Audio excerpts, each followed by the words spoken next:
Battle to the heavens के एक और न्यू वीडियो में आपका स्वागत है। पिछले एपिसोड में हमने देखा था xiaoyan और मिस फैंग की फाइट में xiaoyan मिस फैंग को हरा देता है, पर इस बीच गलती से जब मिस फैंग का हाथ xiaoyan की स्टोरेज रिंग में टच हो जाता है तब मिस फैंग को कुछ फील होता है। वो xiaoyan की स्टोरेज रिंग में रखा एंशिएंट फीनिक्स ब्लड था। मिस फैंग ये एहसास करते ही xiaoyan के ऊपर इल्जाम लगाती है और फिर xiaoyan का मिस फैंग का प्रपोजल एक्सेप्ट करने के बाद उसको चेक भी करती है। अब आगे एपिसोड बिल्कुल उसी सीन से स्टार्ट होती है। xiaoyan के बॉडी को बार बार स्कैन करने के बावजूद भी मिस फैंग को फीनिक्स ब्लड के एसेंस का थोड़ा सा भी एहसास नहीं होता है और इसीलिए धीरे धीरे करके मिस फैंग के चेहरे पर घबराहट और निराशा के एक्सप्रेशन साफ दिखाई देने लगते हैं। थोड़ी देर के बाद वो स्कैनिंग लाइट भी मिस फैंग के बॉडी में एंटर हो जाती है, जिसके बाद फिर xiaoyan मिस फैंग की ओर घूर कर देखते हुए कहता है, तो मिस फैंग आप कुछ भी ढूंढ पाए या नहीं। xiaoyan की बात को सुनकर मिस फैंग गुस्साते हुए कहती है, आखिर तुम उस एंशिएंट फीनिक्स ब्लड को कहाँ छुपा कर रखे हो। यहाँ पर हम मिस फैंग को देख सकते हैं जो कि इस जगह टोटली डेस्परेट हो रही थी, लेकिन मिस फैंग के ऐसे रिएक्शन को देखकर फेंग जुनजी जो कि पीछे खड़े थे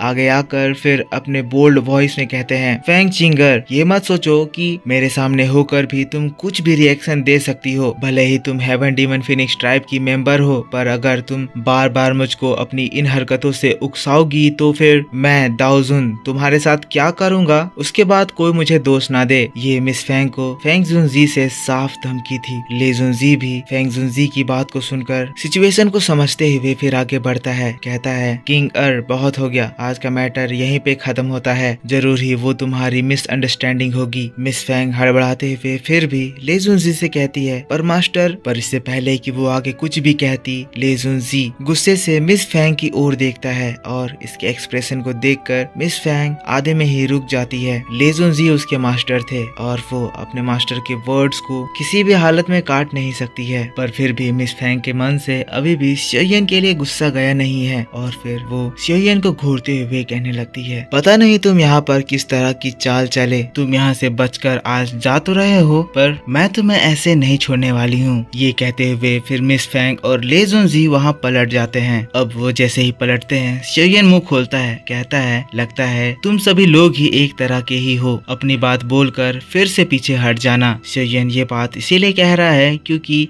मिस फैंग xiaoyan को बिना सॉरी बोले जा रही थी। तब फेंग जुनजी भी जो xiaoyan के साथ है वो घूर कर मिस फैंग को देखते हैं और इसके बाद तुरंत ही मिस फैंग xiaoyan को सॉरी कह देती है। अब मिस फैंग के xiaoyan को सॉरी कहने के बाद फिर फेंग जुनजी ले जुनजी से कहता है, तो ठीक है, जैसा कि डील हुआ था, अब मेरे डिसाइपल का तुम्हारे विंड लाइटनिंग पवेलियन से किसी भी तरह का ग्रज नहीं है। फेंग जुनजी की बात को सुनकर ले जुनजी हाँ में सिर हिलाता है, लेकिन फिर xiaoyan की ओर देखते हुए कहता है, पर अगर ये लड़का हमारे 3000 लाइटनिंग मूवमेंट टेक्निक को किसी और से शेयर किया तो फ्यूचर में मैं खुद इसको आकर अपने हाथों से मार डालूंगा। अब यहाँ पे मैटर सॉल्व हो गया। तो xiaoyan ले जुनजी को हाथ जोड़कर ग्रीट करते हुए कहता है, आप चिंता ना करें, ये 3000 लाइटनिंग मूवमेंट टेक्निक मेरे पास से किसी के पास ट्रांसफर नहीं होगी। मैटर यहाँ पे सॉल्व हो गया है तो फेंग जुनजी भी खुश है। फिर वो लाउड वॉइस में कहता है, तो हम सभी ने देखा फेंग किंग कितनी ज्यादा पावरफुल है, भले ही आज वो xiaoyan से हार गई, पर बात करें अगर ये 4 पवेलियन कंपटीशन की तो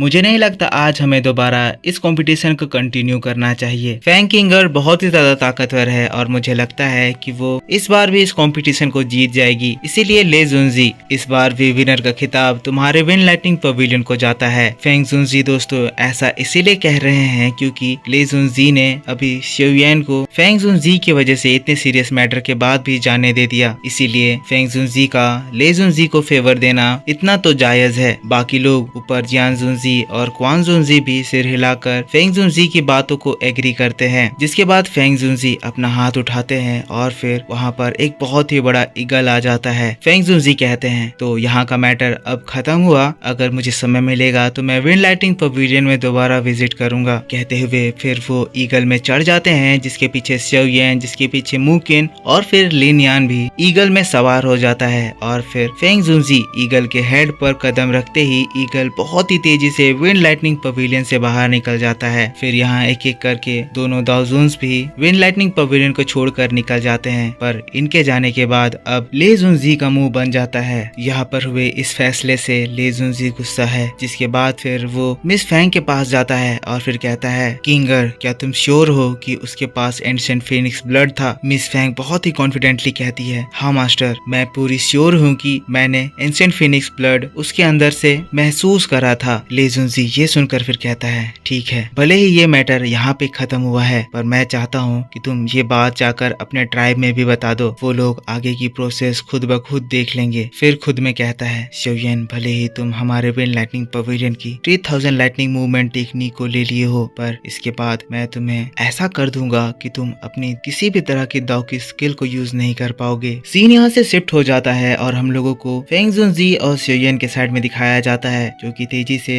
विंड लाइटनिंग पवेलियन से दूर जा रहे थे। तभी शिवयन के हाथों में कुछ होने लगता है, उसके हाथों से ब्लड गिरने लगते हैं। पता चलता है शिवयन वो एंशिएंट फीनिक्स ब्लड एसेंस को अपने स्ट्रेंज फ्लेम में छुपा दिया था, जो कि उसके हाथों में थी, जिस वजह से मिस फैंग उसको ढूंढ नहीं पा रही थी। अब सभी लोग ये चीज देखकर एकदम शॉक्ड। और दोस्तों, बस इसी बात के साथ बैटल टू द हेवंस का ये प्रीव्यू एक्सप्लेनेशन इसी जगह पर खत्म हो जाता है। तो आई होप आपको वीडियो पसंद आया होगा। नेक्स्ट एपिसोड में मैं बताऊंगा कि इसके बाद क्या हुआ। आगे की वीडियो और ज्यादा इंटरेस्टिंग होने वाली है, तो वो देखने के लिए आपको बस इस वीडियो के ऊपर एक लाइक करना है। नेक्स्ट वीडियो मैं आपके लिए कल शाम 6 बजे इसी चैनल पर अपलोड कर दूंगा। और दोस्तों, अगर आप लोग व्हाट्सएप चलाते हैं तो मैं इस वीडियो के डिस्क्रिप्शन में एक लिंक दे रहा हूँ। मैंने हमारे चैनल के लिए व्हाट्सएप चैनल बनाया है, ताकि फ्यूचर में कोई भी दिक्कत आए तो फिर मैं आपको उस चैनल के जरिए अपडेट कर दूं। क्योंकि जब चैनल पे दिक्कत आती है तो ना वीडियो पोस्ट होता है ना पोस्ट होता है। तो हाँ, अगर आप लोग व्हाट्सएप चलाते हैं तो